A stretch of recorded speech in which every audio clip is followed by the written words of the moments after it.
This is Sweden, and this is Finland. These are the islands in between the two countries. The distance between the two countries from the islands is the same. The islands are part of Finland, yet the people who reside in here are Swedish. How are they Swedish? Well, their culture is 100% Swedish and also speak Swedish as their official language, but still under Finland. This leaves us questioning why the Swedish people are under the Finns' control. You see, to understand this, let's briefly look back at the history of these islands.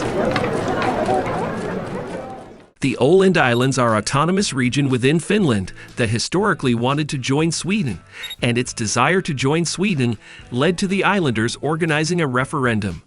Over 90% of the votes were in favor of joining Sweden, but the International Committee of European Regions decided against it.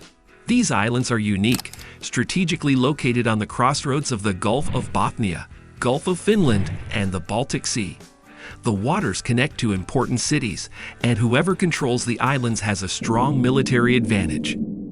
When Finland declared independence from Russia in 1917, Swedes, Russians, and Finns all looked up to the Åland Islands. The rise of a civil war in Finland occurred after it got its independence.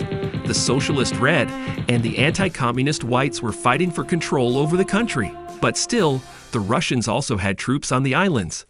The Reds and Whites came to the islands still fighting for powers, and Sweden was on standby, closely watching.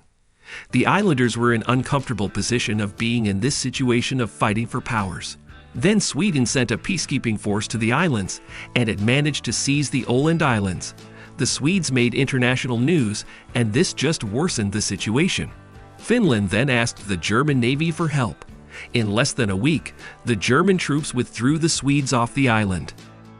Through tough situations, the islanders had to do something about this. They organized a referendum, something I talked about at the beginning of the video, where they had to vote on who would take control over them. 96.4% of the islanders voted for Sweden, but Finland said no.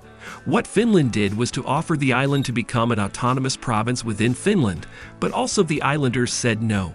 The negative headlines on the situation and the island occupying a key place in the Baltic made every nation to intervene. The League of Nations was formed just shortly after the World War I to promote peace amongst all nations in the world, and its first act was to find a diplomatic solution for Åland dispute. All leaders from the fighting nations went to Geneva to settle all the disputes. Finland had a strong geographical point.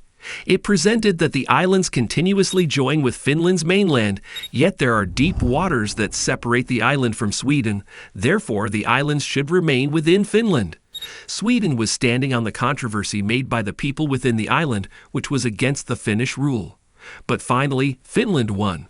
The League of Nations ruled in favor of the Finns.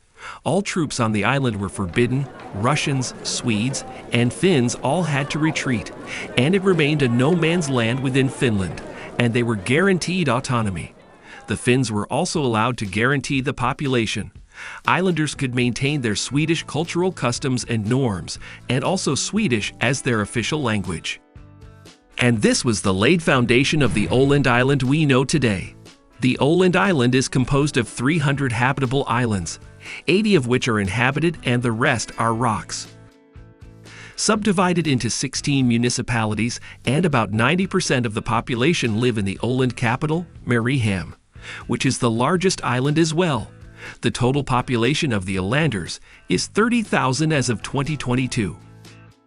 How autonomous are these islands to Finland? Well, even though they are part of Finland, they speak Swedish, have their own flag, police, license plate, national airline, internet domain code, and regarded as separate entities within Finland. And unlike Finland, Åland is demilitarized. It has no military forces, but in order for one to reside here, they need to get Ålandic right of domicile. Although Finland controls the Åland Islands, regular Finns without the right of domicile can't buy real estate, abstain from the army, start up a business, and can't even vote or get voted for. Yet the right of domicile is given when they spend 5 years without leaving the Åland Islands.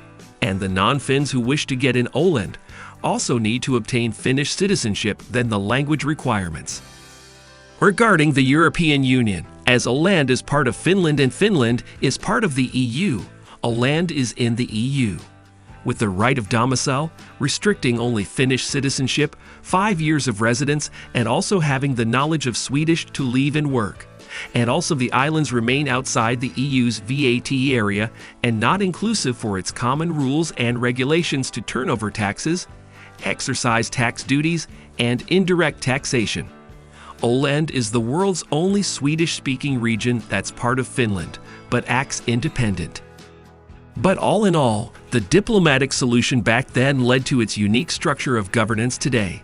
Hope this serves as an example for conflict resolution around the world today. Alright, that's it for today's video. Share your thoughts and observations in the comments below. See you in the next one.